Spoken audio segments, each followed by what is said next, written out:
the slow dime is worth more than the fast nickel.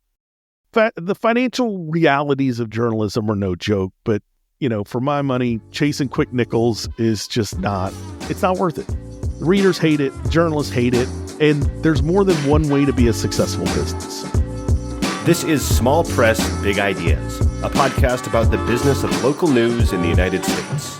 I'm your host, Paul Gewertz. Small Press Big Ideas is about the opportunities and challenges that local news publishers are facing for their businesses.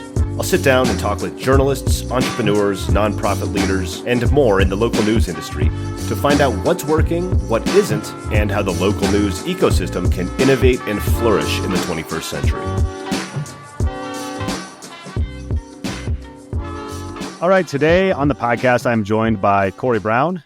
Cory runs Impact TK, where he helps newsrooms develop subscriber and retention strategies so they can reduce churn, grow revenue, and build loyal audiences.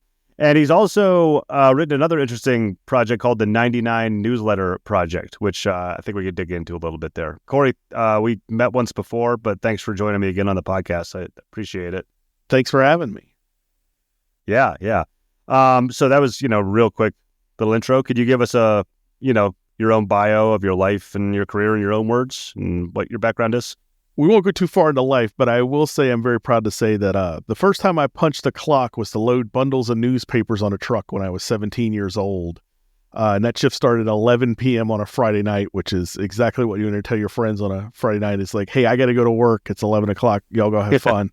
That was at the Capital Gazette newspapers in Annapolis, Maryland. It was the Capital was our daily. The Maryland Gazette was our second biggest paper, which I don't know if people are still counting oldest publishing newspapers, but at the time it had published since 1727. So that was a big point of pride. And then we had a handful of weeklies, the Bowie Blade News and the Crofton News Crier and the West County News. That was a summer job, and I did some summer jobs there for the next few years.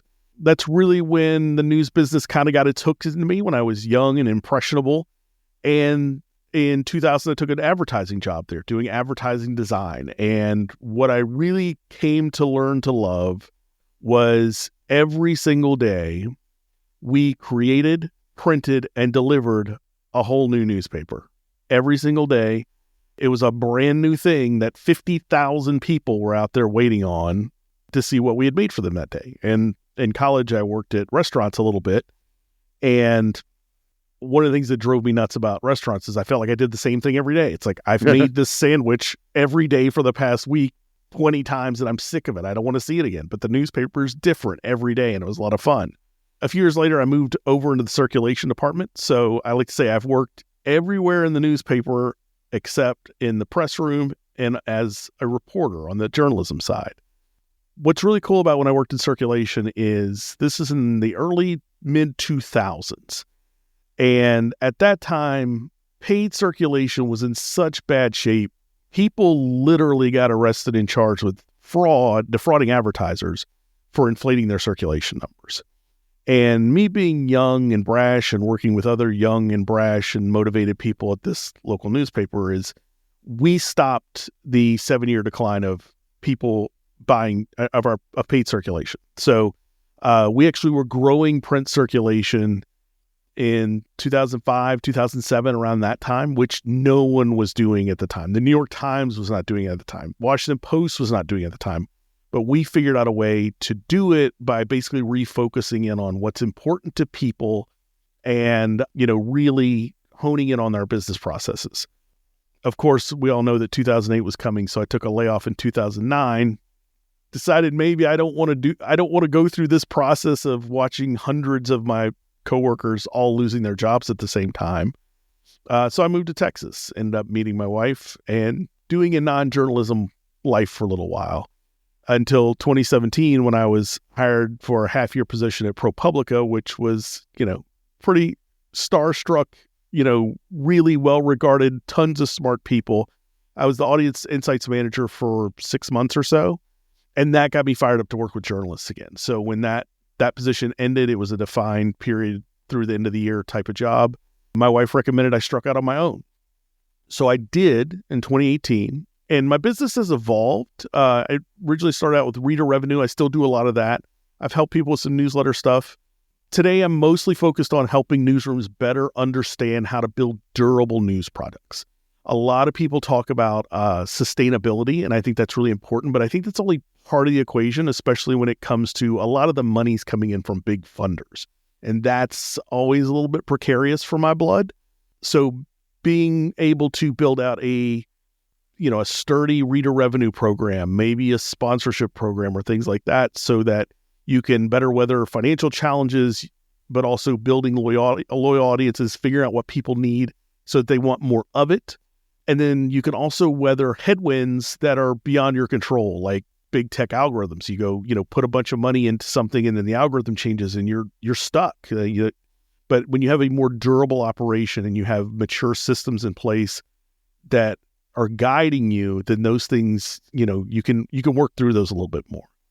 And although technically I'm a consultant, I like to approach it more as kind of like a coach, because pretty much the worst thing in the world to me would be to make a big report, drop it off, and then it sits on a folder somewhere that no one ever looks Right. at. It has no appeal to me.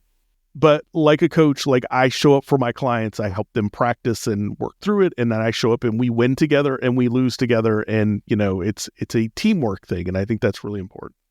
Man, it's interesting what you said about sustainability there. Before I got into space, I'm like, yeah, things need to be sustainable, but it's a charged word. The more people I talk to and everything, you kind of echoed that a little bit, but I like your kind of framing of just building, what do you say, sturdy, Durable. That's the way forward, right? Durable. And I borrowed it from everyone's probably familiar now with Derek Guy, the menswear guy on Twitter. I've actually read him for a long time, and he recently, past year or so, they were talking about clothing, especially menswear, that has emotional durability. So clothes that you really enjoy wearing that are now connected in with different events in your life, or you're more likely to keep those than just buying things just to have them. And that concept of emotional durability really struck me, because I feel like with journalism, the best, for me, local news is my bread and butter. And there's a lot of opportunity there for emotional durability, because local news is community-based and people really want to be part of their communities. They want to understand it. They want to be involved. They want to celebrate their communities. They want to mourn with their communities. So there's all these emotional connections that newsrooms can deliver that help build that emotional durability with, the people that they're there to serve. That's awesome. I love the way you look at things. That's all great stuff, Cory. I just like the first time we spoke, I think we're of the same mindset with a lot of this stuff. And in our initial call, before our pre-record call, kind of talked about this, but I was wondering if you could speak about, I don't come from a journalism background, but I've heard this from more than one person now. If you could just speak about the division between kind of journalists and people on the business side of news orgs, specifically in your experience coming up in the news industry. Because, you've got extensive, all the way back to punching the clock at 11 p.m. with those newspapers. So I think you've probably got some good reads on that, but I wonder if you could speak about that a bit. So I have the utmost respect for journalists and the craft of journalism, even though I did it in high school, but I haven't done it since then. I also strongly believe that without that craft, without those ethical practices, without the commitment to truth, there is no business there. You're just, it's something else. It's something else entirely.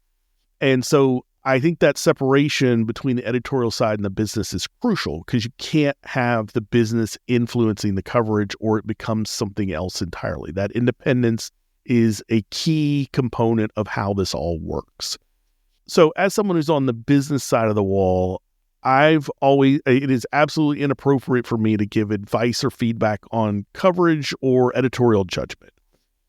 What I do want to do is take what the newsroom is really good at producing and find ways to package it or present it or find the right messaging so that people want to read it, people want to subscribe, sign up for a newsletter, buy a membership, or donate money to help bring in the money that lets the newsroom do more thing and create that cycle. So my job is always to come and say, how can I help you, do your job better, help you do the things you're trying to do? Because I don't want to say do your job better, because that's not going to work right. But how can I help you reach your goals? How can I research, some audience data, or actually go talk to readers, or show you things that, we're learning, on this side that maybe you could find useful, and how that work is being received.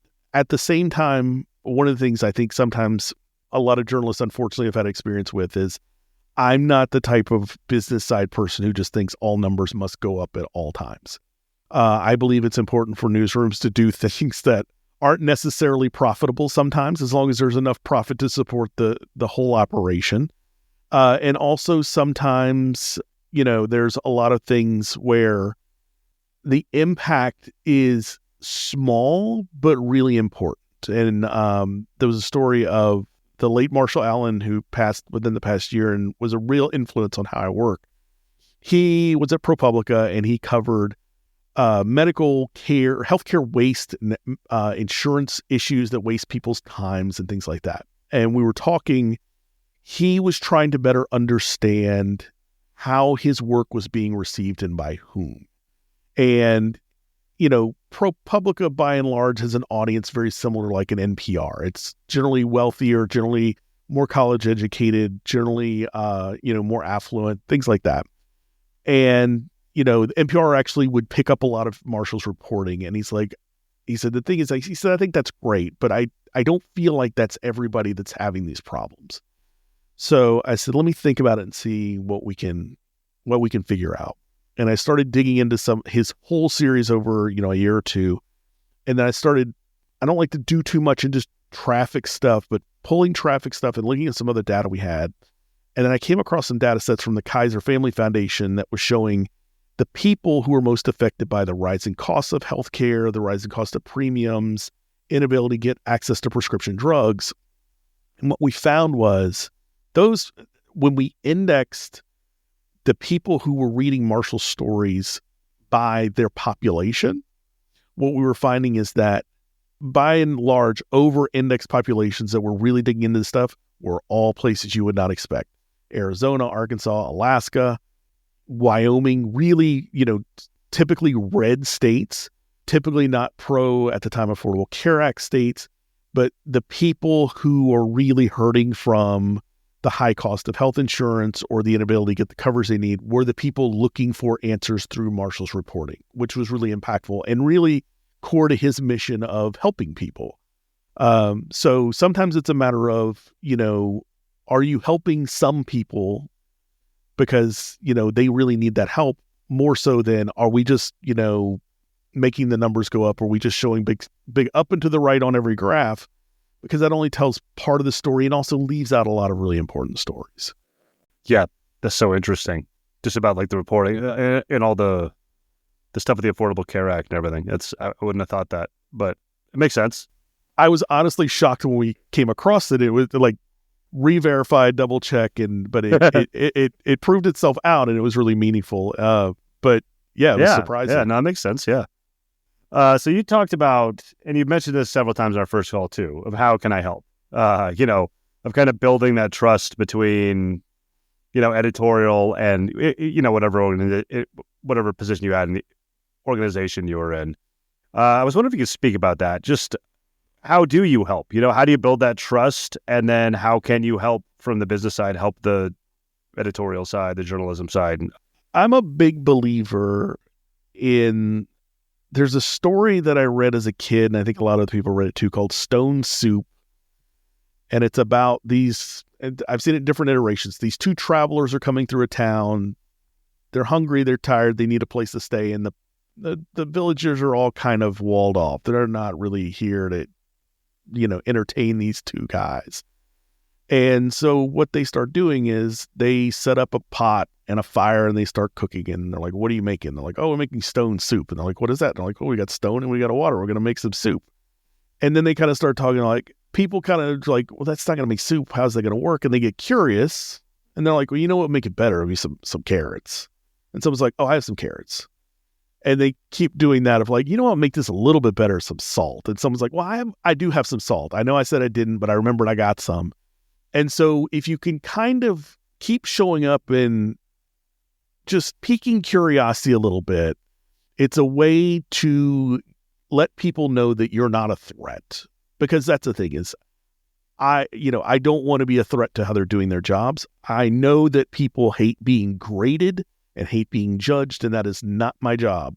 So, one example is when I worked at the Capitol, I would sometimes fill in on this job where right before the pages for each day's paper would go to the press room, they had to be signed off by someone from advertising and someone from editorial. And I had worked with one of the editors, and we had worked together every day. We were talking to each other because you're waiting for pages to come out. You both have to approve them. You're coordinating, fixing problems together. So we trusted each other. But when I moved to circulation and I wanted to promote things, it was always kind of like, why are you showing up in my office? And I'm like, but we're friends, right? And she's like, not like that. So it took time, even with someone that I had a relationship with and I had some trust with, to show her what we were doing and some new things we were trying, because no one had ever involved them before. So why would they trust, circulation coming down there? And then when they kind of started seeing what we were doing, I knew I had won them over when this editor showed up and knocked on my office door and said, can I get your help with something? And I'm like, yes, whatever it is, you can have it. Even if I think this is maybe not the best way to do this, I'm going to do it exactly how you want it to show you that I'm here for you and to work with you. And, but it takes a lot of intentionally showing up and not trying to sell anything, just trying to help, wherever you can, and showing that I'm doing this for us. I'm not doing it for me, which can be a challenge, because when I was at ProPublica, there's a lot of really smart people there and there's a lot of really talented people there. And there was an editor there that was really good at their job, but was a really hard nut for me to crack. And I knew I didn't have a lot of time.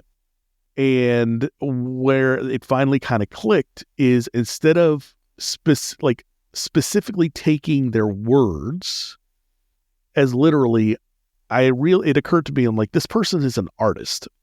Yes, they're a journalist, but they're approaching this the way an artist does it. They're unbound by rules of how you have to approach it. And there's a real pride in that artistry and how they do their work. And when I took that, I gave them art back. And instead of giving them dashboards and charts and numbers, I gave them a page and a half narrative analysis with numbers sprinkled into some seasoning. And when they saw that, it's because now it's I'm not just giving you what the business side always gives you. I'm not just giving you numbers that you're going to look at and go okay, that's not why I'm doing this. And when I started breaking down and explaining, this is what I'm seeing and this is why I think it's important, they're like, I want more of this. And so it's a matter of, figuring out how to make it useful to them in a way. And sometimes it's different personalities, you just have to take a different tack, but really figuring out a way, because the thing is I can do this all day long by myself and it's boring and I'm not going to get the best results. Whereas if we're working together, we're going to make the whole thing better, because we're all smart in our own different ways. And we all have something unique to bring to the table, or like ingredients in the stone soup. So, it's important to, build that trust and that collaboration. And that's, how you get those better results and that, improved performance down the road. But it does take time. And I mean, that's great stuff. I think beyond just, my question, the business side talking to the journalism side, that's probably pretty good advice for a lot of things, for sales, for just relationships in general, kind of building up that trust. And that's what it's all about, right? Really. Well, and it's funny. I credit where credit is due. When you said sales, I had a mentor in the advertising department that was probably the best salesperson I've ever met. And her big thing was, I want to know, she's going out to different businesses all over town that all have different business models and everything else. And she wants them to buy ads. And the thing she was so good at is she knew every single business in town, how it worked up and down, as well as the business owner, because it helped her do her job. And they were partners. She wasn't just selling them ads. She would understand that every restaurant has a back room that's great for business luncheons and stuff where they can get a higher margin lunch in front of people on a small menu that really helps their bottom line in a tough business. But she knew that because she was that, embedded in every single advertiser in town. It was remarkable. Right. That's great. So I had this one written down. What would you say 1 to 3 lessons you would like to hammer home to a journalist, since you've worked with a lot of them, from someone who came up on the business side and vice versa? Like, how can they understand and trust each other more? Like, from, your background, now you've seen it. So I have 3, but the first one I think is the number one takeaway for the listeners out there, especially journalism side and the business side, because I think this is the most important. I think sometimes gets glossed over a little bit, but value to the business is quantitative and value for the audience is qualitative. So, on the business side, it's how many subscribers do we have? How many is that compared to last year? What's our conversion rate? What's the lifetime value? It's all numbers. But none of that actually matters to the audience. It's immaterial to them. It doesn't matter. Their value is qualitative. And people buy things based on how they feel. So one of the things I like to say is great news products reflect their audiences. Their audiences see something in themselves in that newsroom and what they put out. And the easiest example I can come up with on this one is two great examples of, merchandising and branding for newsrooms, and they're total opposites. One is the New Yorker tote bag. You'll see the New Yorker tote bag in every city across America. You'll see them in New York. And it says, I'm the type of person that reads the New Yorker, which is making a very definitive statement about how you would like to be perceived in the world, whether you read them or stack them up. Is it material? It's, I am a New Yorker person. Contrast that with, I've done some work with Block Club Chicago. I have not worked on any of their merch, but I think their merch is brilliant. Block Club Chicago does merch, and none of it, or almost none of it, has their name on it. It's all about, like, they have one that is Chicago pizza is party cut instead of the deep dish style, because, the common thing around here is that tourists eat all the deep dish and we all eat tavern style. So it's a nod to, if you're from Chicago, but if you're not, you don't. They did one for the endangered piping plovers that are on one of the local beaches here. It's all little things that if you're from here, you know what it means. But if you're not from here, it may not make any sense. But that's because Block Club Chicago is neighborhood focused, and it's all about super local, super community focused.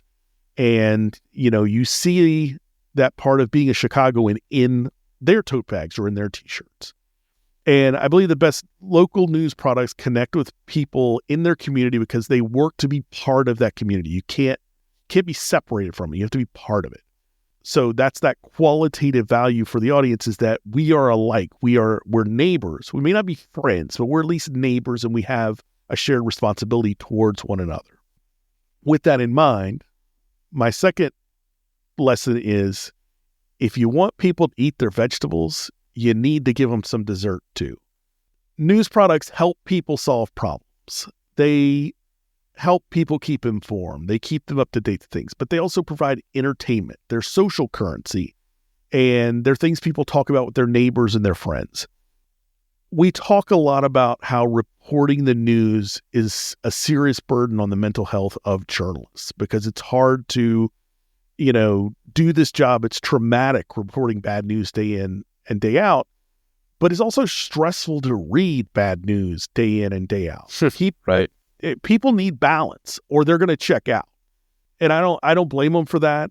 If you give them some of the things they need, like vegetables, but then you also give them some dessert, which is like maybe your town has a dog mayor or something fun, or, an ice cream roundup. There's tons of different things. When I was at the Capitol, we do a crab soup cook-off every year and name the best crab soups in the state at the Maryland Seafood Festival. Like, doing fun things like that are really important, because, again, it shows people that we're not just here to just shovel bad news at you or give you homework. Like, what happens at the school board or the parks board, all that stuff is important, but also when people have jobs and bills and kids and after school stuff and everything else, it's kind of like homework. Like they don't necessarily have time to spend absorbing all of that stuff. So, giving people a range of things that lighten that mental load, I think, is really important. And, the example I also give out of this is your local library. Local library is full of knowledge and information, but it's also full of movies. Some of them have video games. Jessamine West, who now owns Metafilter, does a great thing at her local library where it's a tech drop-in time where people can just like bring in their phone and be like, I don't know how to set up my email on my phone. And she helps them. But that's the thing is you're giving, there's vegetables and dessert, there's all that stuff wrapped in together. And then the third and final point is the slow dime is worth more than the fast nickel.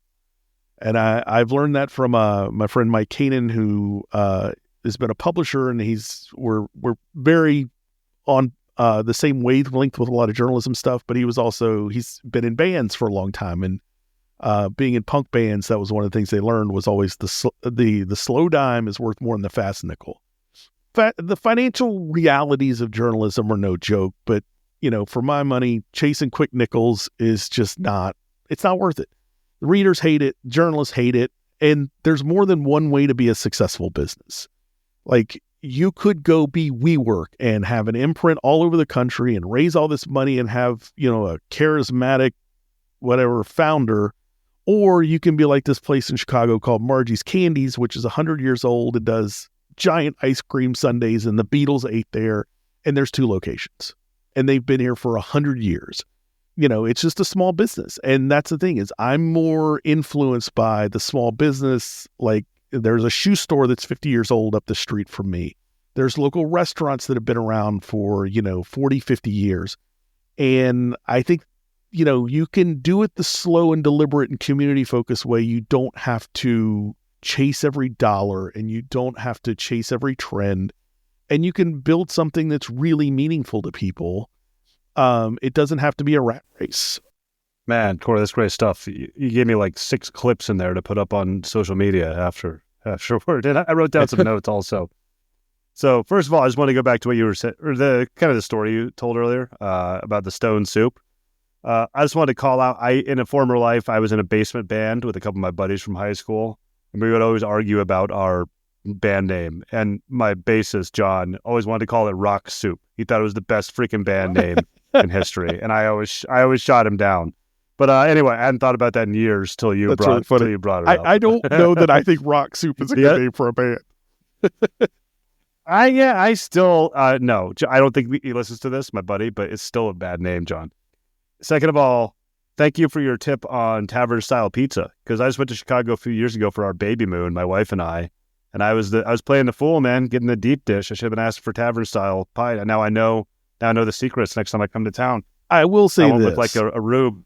Everyone says only the tourists eat it, but I know where the deep dish restaurants are, and they are not in tourist areas, and they are doing a perfectly fine business. So I think that people don't like to admit they will. I usually get it when my parents are in town because they get a big kick out of it. And maybe twice a year, maybe. But my wife's coming back from New York on Friday, and I will probably have tavern style pizza waiting for her because there's multiple options, and a lot of them are great. I'll shoot you an email. I'll shoot you an email next time I'm in Chicago. Find out where the real places are. And then I also wanted to chime on what you were saying about being a part of the community for local publishers, because that was resonating with me as well. I've actually got a guy coming on the podcast. I just did a pre-record call with him yesterday, and he hasn't come on yet, but he started up him and his wife bought, I think, 2 publications from some retiring people in far west South Texas, small, tiny town. Like it was not a viable tiny business towns anymore. down there. Yeah, exactly. I think it's Marfa, Texas is where it was. I've been to Marfa. They took. Oh, have you? Nice. Yeah. Anyway, this guy's name is Max Cabot, and he took the old newspaper, like the old building, and they're still putting out that journalism, but they turned it into a retail space and cafe and like community hub.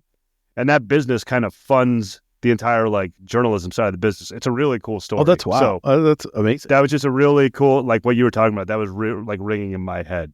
And, going along with that, talking about being a part of the community, because, that was one of your kind of things you talked about for local publishers to focus on. In our previous call, you had mentioned, we talked about the trend of smaller, even one-person newsrooms being on the rise. And you mentioned that those people being unsure if they're doing things right. So I was curious if we give some advice to that person. Like if you can think of a specific person, what would you give advice to somebody like that that's in over their head or not sure if they're doing things right? Like say a new newsletter or something like that.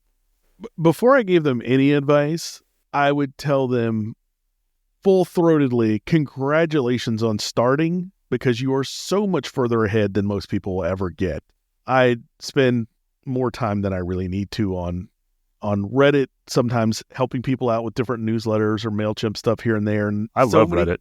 So many people are just like, well, I'm trying to figure this out. And I'm just like, just start. You'll going from 0 to 1 is exponentially harder than going from 1 to 100. Just start. You'll figure it out. But congratulations for those that started. Now, the main things I kind of look for to help people have a better fighting chance is the first question is something I ask myself in pretty much any crossroads is, what do I want? And for journalism specifically, or some kind of newsletter product, it's what do you want and who is it for? And this needs to be ultra specific and clear, and it needs to be personal. It can't be for everyone. It can't be, well, it's for everybody in the town or everybody that wants to keep up to date or be informed. It needs a fuel to it that you are willing to do it even if no one's paying attention, that you love it that much. Because if you can't really do it for yourself, it's gonna be hard to do it when, your things are slow or you're not really feeling it. It has to have some kind of inner drive for you. And, if you're looking for examples of what that might look like, the two that always come to mind are the Baltimore Beat. Lisa Snowden is doing great work up there. Go look at their About page. I recommend it to everyone. It is such a clear sense of purpose. Also, Outlier Media in Detroit does a great job with that too. You can look at it and be like, this is who this is for. And I think that's really important because, the big thing is that like, great ideas fail every day. It's kind of, there's no real straight line on, if you do X, Y, and Z, then you're going to go rocket to the moon or not. Like, look at all the business geniuses that launched Quibi. It's a mess. You aren't Quibi. You didn't spend all that money, and nobody's going to write whole posts about how terrible of a job you did. Just go do the thing and push forward with it, but be really clear on why you're doing it and have that internal drive, because it's going to be easier to do something that you really enjoy and are invested in than doing something because you saw some YouTuber say you could probably make money doing this. That seems to be a current thing is like, well, I'm going to go start a newsletter. It's like sending newsletters is easy, but actually making them into a business or something is a lot harder. And I would say after yourself, put the readers front and center, because they know when they're being treated right, and they will give you a lot more leeway. They want you to be successful. If you're taking care of them, they're going to want to take care of you, and they will overlook your mistakes or forgive you for your mistakes, which is really huge. I know the new Federal Trade Commission thing came down about if you can sign up online, then you should be able to cancel online. That's something that always drove me nuts, because to me, that's a signifier that, oh, you're not putting me first. You're putting you first. And if you do that, well, if you accidentally double charge me or something, I'm going to be way madder about it than if, it's just an honest mistake kind of thing. Also, going way back to when I was 17 and loading trucks, there's a lot of time standing around while you're loading trucks in the middle of the night with newspapers, whether they're changing the web on the press or whatever. I absolutely learned more about newsreaders talking to people on the loading dock, where than I have at any conference. I was a young kid. I was, going to go to college. Who knows what was going to happen after all that? But I was surrounded by and socializing with people that were from a lot of different backgrounds that I wasn't from. Maybe people that were incarcerated, people that delivered newspapers, people that were immigrants. But the thing we all had in common is we all read the paper. And a lot of times, because you're sitting around, you'd read it together and talk about the stories, and you'd see people have these different experiences. So, being able to listen to and have real conversations with your readers will really give you answers that you can't come up with on your own. And, there are no wrong answers.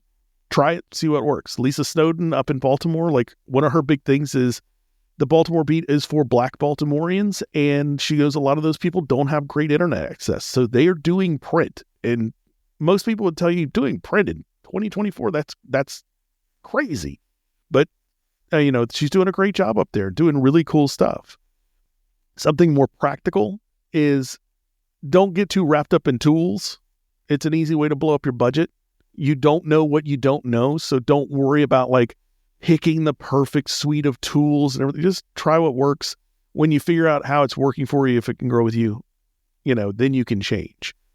And then the last one, and this is funny because Hannah at Plot Club always brings this one up because she said, I really like that, is luck counts. Get comfortable with allowing yourself to get lucky on things. Sometimes you're going to stumble across something that you probably wouldn't have done otherwise. It works. It still counts. Ride that horse as long as you can, because at some point in time, it's not going to work. One example of this is when I was working in the circulation department, we had some kind of renewal thing that nobody paid attention to how many we had in storage, and we ran out.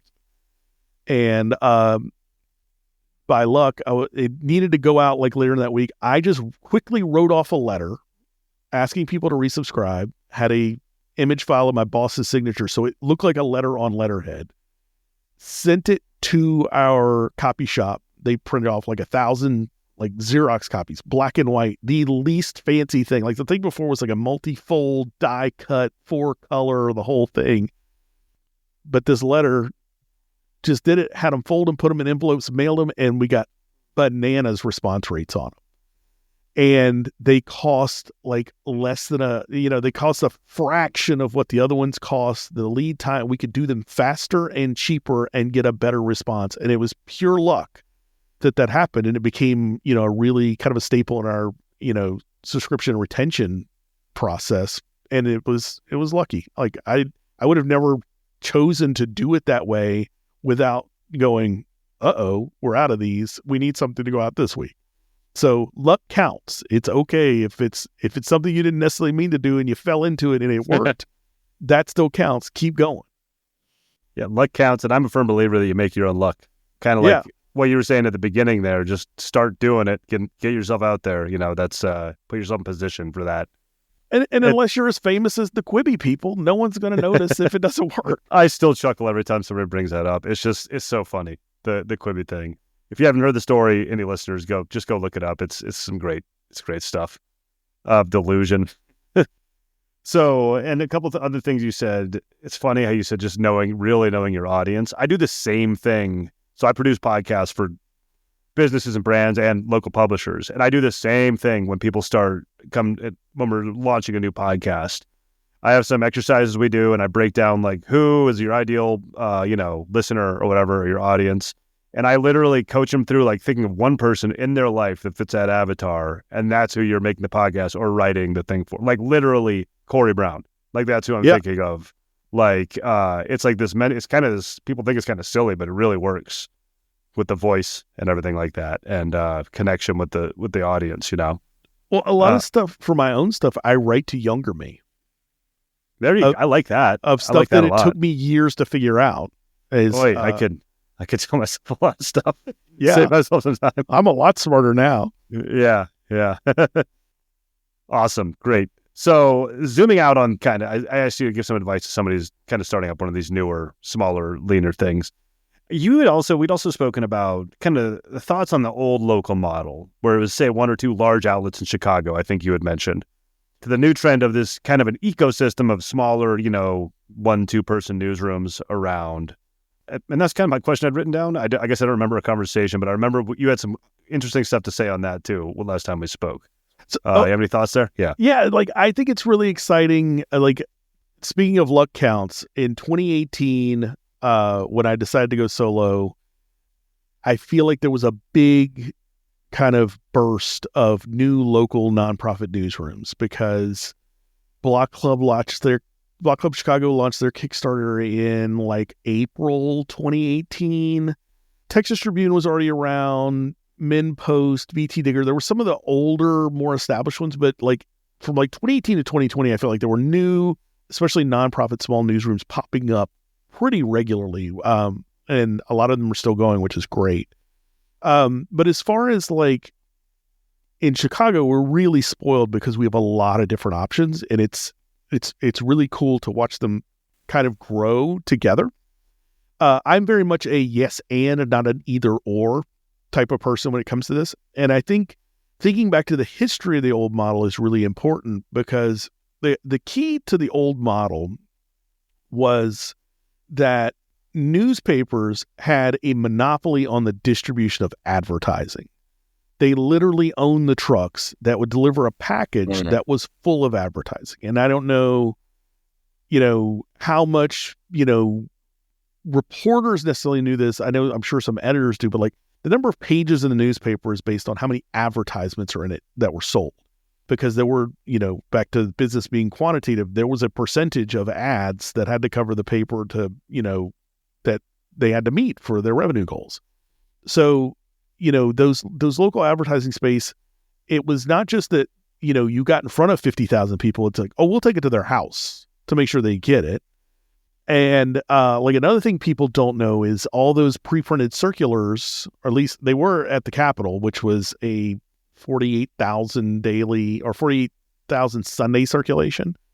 So surely the Tribune and the Sun-Times, the bigger places, also did this, is those circulars were zoned. So everybody didn't get all the same ones. It was basically a way before everything was targeted online where it's if I own, a grocery store, I only wanted to go to these areas, and you could sell different zones and you could sell them in different packages. So that was the beauty of it, is that they would sell the ads and then deliver the ads to the people that the advertisers wanted to reach.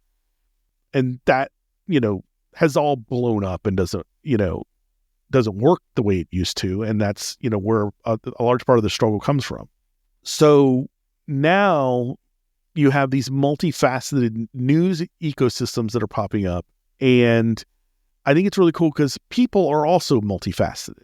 And so you still have the Tribune, the Sun-Times, and then WBEZ. And WBEZ and Sun-Times are now under joint ownership with Chicago Public Media. But you also have Block Club Chicago, which is neighborhood level. It is highly newsletter based. They have 20 neighborhood newsletters, 18 neighborhood newsletters. Those are premium products. You have to subscribe to get them unless it's a neighborhood newsletter serving neighborhoods on the south and the west sides, which is the historically segregated black and brown parts of Chicago. So, you can get a Bronzeville neighborhood newsletter for free, but if you want to get Lincoln Park, you have to pay. There's a light paywall on the site, but, so you get neighborhood level stuff. Most of the reporters stick to one neighborhood, and it's really cool. I love it. That's awesome. Yeah. Yeah. I loved it before I got to do some work for them. I've been a huge fan of it because they really do local well. They do the vegetables and the dessert really well. They've broken big scandals, but also I know if there's a new business is opening up, which is really important to me in my neighborhood. The Tribe is specifically for the Black Chicago experience. And they do really good journalism, but they also do good cultural stuff, and they're doing it their own way, which is really cool. Borderless is focused on the immigrant community in Chicago. Southside Weekly focuses just on the South Side, just released their best of, maybe just in the past few weeks, their best of South Side edition, which I love to go, as someone who lives on the North Side but is not from Chicago, I like to try to go across all parts of the city as much as I can and not just stay in my one little corner of the city. So the Best of Southside's a good way for me to, learn more about other parts of the city and try out new things and find new favorite stuff. And then there's City Bureau, which is a great resource that is doing really cool, innovative things with journalism, and is very community-based. And they also train and pay people to go to public meetings that don't get as much coverage and document them through their documenters program that they've been exporting into other cities. So all these things combined is they all work together, and sometimes they collaborate together, like it actually, join together. And I'm probably forgetting 3 or 4 that didn't come top of mind. So they all work together and they link to each other. And so instead of having just one monolith that, like the Tribune with the Sun-Times is a little bit of a foil where, the editorial judgment really determines a lot about what people are talking about. There's it's kind of like a big carnival tent where there's all these different entry points where people can get information, where people can get entertainment, and people can connect to their communities in different ways, because people are multifaceted. You may work in one part of town and live in another. You may have an immigrant spouse or whatever. Like all these different things are part of the rich tapestry of what it is to be someone living somewhere and just existing. So I think that's really important because it does amplify more voices and give more opportunities for people to use their voices, but also for people to, find things that they connect with in unique ways. And that's so cool. I'm going to have to look into this Block Club Chicago and just basically everything you were just talking about there. I love that. It's almost the way I was imagining it is, the old monolithic newspaper that served a city or something. It's like this model or these different newsletters or however you were speaking about it. I think each one of them is one of the sections of the paper, but they're kind of like supported by, you know what I mean? That's kind of how I was thinking of it. Thinking back to like our Sunday paper, the Rocky Mountain News as a kid that I would get with all the huge different sections and everything, and in the different neighborhoods, like you said, the zoning. That's cool. Yeah. And like the Capitol in Annapolis, like each day of the week, they would do a different kind of surrounding area. So it's kind of like that, but instead of getting it once a week, like Block Club's neighborhood newsletters, most of those are twice a week, but they do citywide stuff every day. They're just curated twice a week. But like every other publication is publishing stuff on their own schedules. So it's like you don't have to just wait till Thursday to figure out what's going on in your neck of the woods. Right. It's all kind of ongoing. It's cool, and man. It's also like there are their own kind of destinations so that you can get around the algorithm problems of where it's sometimes hard to find stuff. Right. That's why I started this podcast, to find out what these new models could be or are going to be and everything. And it's, it could be like better than like the old model, if you ask me. I mean, I love that. I just love that. There's so much cool stuff out there.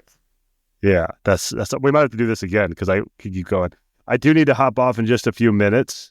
We went over. You're too easy to talk to, Cory. But I do have another. I did want to ask you a couple more things. I wanted to ask you about the 99 newsletter project. Because speaking of cool projects, I think that's really cool concept that you came up with. So if you could just kind of explain what that is also that you do. So it was a few years ago. I don't remember exactly which year. Newsletters were starting to bubble up a little bit. And I had done some fun work on newsletters at ProPublica and also in that short period of time when I had a non-journalism job. So I just got the idea of like, I'm just going to go out and subscribe. I think I subscribed to 104 newsletters. 99 newsletter had cool alliteration to it. Yeah. And I was like, I'm just going to kind of see what I see and see where it goes. Again, like just do something and see where it leads me. And what I did is I started seeing certain patterns. So I would break them down basically to talk about like, hey, this is really cool how they're doing this. Or here's something I see a lot of people are doing this, and here's how I would improve it. And basically the way I've approached it, talking to my younger self is I've been doing this work for about 25 years. There's no reason on earth anyone should be punished to have to wait 25 years to learn all this stuff. If I can teach it to you in a more digestible, easier way and help you, be better at what you're trying to do. Even if you look at it and go like, well, I definitely don't want to do it the way you're doing it. I have this other better idea. Go do it. I'll be the first one to admit you're doing it right. It's funny. I joke with one of the co-founder of and CEO of 1440, which they just crossed 4 million daily newsletter subscribers, which is huge. I saw that. I've done a little bit of work for them, and it was funny early on. I said, I don't want to give you too much advice, because if you had come to me with this idea, I would have told you, that's going to be a real pain to do. I would probably try to do something else, but you're making it work. So I'm not going to tell you you're wrong. And they do a great job at what they do. And then people started giving me really good feedback. And so I kept it going. And then what that led to was the 99 Newsletter Project Library. I do believe people like to peep into other people's medicine cabinets a little bit. And there's really good emails, which is for mostly retail type emails, but there wasn't one for just journalists and I was like, well, I'll kick off this little side piece where I will just create a library and showcase what other journalism newsletters are doing, not just marketing emails. So that's the big gist of it. Is you can go to a Really Good Emails or some of these other places and see marketing emails, but you can't really see how does the Washington Post lay out their newsletter, or how does Canopy Atlanta do their welcome email? And some of them are filterable, and I want to build out some more filtery stuff down the road. But it's a place where someone can go look at other newsletters to see what other people are doing, because I think people like doing that. And I've also taken the opportunity to share insights from people that I really admire in the industry. So I'll do these Q&As, kind of like what we're doing here, with people like Sunny Sohn from The Trace. They've been a huge influence on how I think about journalism in general, but newsletters specifically. I've worked with Sunny at the Austin Monitor and the Texas Observer, so we've worked together for a little while now. And also Jill Shepard from ProPublica, who has built an individual donor powerhouse at ProPublica and is really, thoughtful and generous with sharing insights to help other people, build up their individual donor programs and learn from what she's learned. The same thing of you don't need to spend decades figuring this out. So, that's the gist of it, is giving people, being able to share insights, but also showing people more of what they can learn from, because a lot of it is you're doing fine, just keep going. Or you could do this, you could make this 100% better by just changing 20% of it, just a little bit. You're almost there. Just think of it in these terms. Because again, it was funny. I was at the Lion Conference in September here in Chicago, and there was a publisher who talked about I'm trained as a journalist, I'm not trained as a business person, but they have to do these roles now because my last job at the Capitol, I had 24 direct reports, and I didn't have the biggest team in the department. Now newsrooms don't have 24 people, so there's so much shared responsibility. It's don't stress about this. Here's maybe not a template, but here's advice. Here's how you should think about this. And here's why this will get you closer to where you're trying to go than, everything, some other things you may have read, based on my experience as on the business side, and the business side specifically of news and journalism, which is, a little bit different, because there are some journalists who are really good at the business side, but by and large, they've never had to do that or learn it. And it's hard. It's a different skill set. That's so cool, man. I'm going to be subscribing to it. It's funny because I've talked to you a few times and I haven't. I keep telling myself I need to. It's just such a cool concept. And I bet there's awesome takeaways. Somebody else has to bang their head into a wall for 25 years, like you said, to learn. Not that that's what you did, but to there was tons speed of that process up. That's all my hair That's fell. Awesome. Yeah, but not the beard though. It helped to put it right through down to the beard. There you go. Cory, this has been great. Where can people find you? What else would you like to promote? What do you want me to link to in the show notes and all that? Super simple. I've been on a little bit of a hiatus sending out newsletters to the 99 Newsletter Project because I got super busy over the summer. But I'm about to kick that back off because I just did a Q&A I'm excited to release, so I need to get that out the door. So if you go to 99newsletterproject.com, there's a green button that says treat your inbox. You can hit that and it'll have a sign up so you can get the newsletters. And then if you're a social media person, I post intermittently on Blue Sky at Local Mustard. That's, I don't do Twitter anymore, and you can add me on LinkedIn. I'm pretty generous over there. And then I have two things that I have not actually announced yet, but I'll announce them here and we'll give them a try. Awesome. I've got two new things I'm offering for people. One of them is Size Up Your Newsroom Coaching. And this is for, news organizations that have been around for a little while and they're reaching that point where, it's getting difficult, or you're kind of plateaued, or you feel like there's an easier way to do this.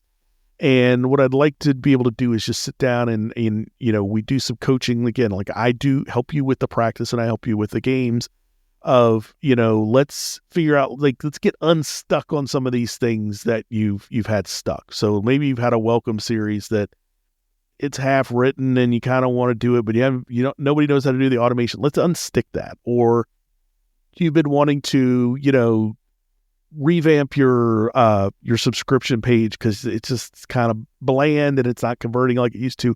We can do that and understand how, or look at is my org chart right?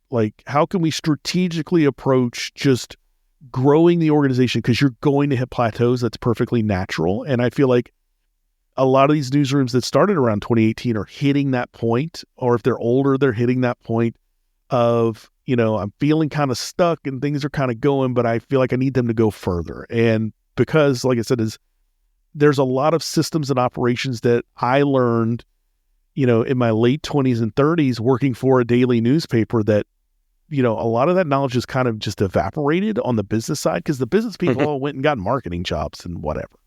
Right. And so sometimes I'll start talking about oh, y'all don't know how to do this yet. Let me show you how to actually systematize this better. So that's one thing I'm starting to kind of float out behind the scenes a little bit on a soft launch. And another one is I very specifically, I think startups are great, but I've always kind of felt like for startups and small newsrooms, their money is better spent on things that aren't my time. But I've also kind of felt bad that how do I make that work? But if you're going to pay me to do something, you probably have other things you should spend that money on if you're small. Because it's just, you're not going to get the best return off of it right now, because right now it's important just to kind of keep doing stuff to see what works. So what I've come up with an idea is to do a time trade where they can have 45 minutes of my time or an hour and ask me anything. I'll give them advice on anything. And the trade is they give me 45 to 60 minutes of their time back so I can help understand their problems and have some of those conversations with new newsroom people, do that qualitative research so I can understand what other kind of problems. Maybe I can build out a little tool that can help other newsrooms like them that is better within their budget, and rather than hiring me for 6 months to do something and that sort of situation. So something a little more bite-sized, and we just trade time. So because that is a time trade, and there may end up being a waiting list on that, because I know I have some people that I've already offered it to and we're working those out, but it is something I'm really excited to, because these small newsrooms are going to be the Block Club Chicagos and Texas Tribunes of, the next few years. So I want to be able to help them while not, pulling away from their main focuses right now. And how would somebody, for those last two, how would they get a hold of you? Like just email or on social or? Email me at Cory at 99newsletterproject.com is straight and easy. Cool. I'll link to that as well in the show notes. Awesome. Or LinkedIn. I'm T. Cory Brown on LinkedIn. So those are both perfect. Excellent. All right, Cory. Thank you so much for being here. This was an awesome chat. And, this was outstanding. I really enjoyed it. Awesome. Thank you. I might have to have you back on because it's good stuff. I feel like we can keep going. I know. I could get revved up, and I was trying not to go too far. That's awesome, man. Thank you for listening to Small Press Big Ideas. You can subscribe on Apple Podcasts, Spotify, or wherever you listen to podcasts. If If you'd like to help the show, the best thing you can do is to tell a friend or colleague and just take a few minutes to leave a rating and review on whatever platform you're listening to right now. It only takes a minute out of your day, but it really does help the podcast grow and reach more ears. Check back for new episodes every Monday.